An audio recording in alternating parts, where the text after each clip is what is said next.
పెద్దపల్లి జిల్లా నక్కలవాగులో గల్లంతైన గ్రామ పంచాయతీ కారోబార్ పవన్ మృతి చెందారు.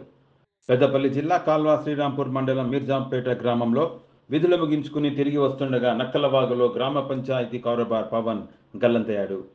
ఆచూకీ కోసం స్థానికుల సహకారంతో సింగరేణి ఎన్డీఆర్ బృందం తీవ్రంగా గాలించింది. ఎట్టకేలకు అతని మృతదేహం అర్ధరాత్రి లభించింది.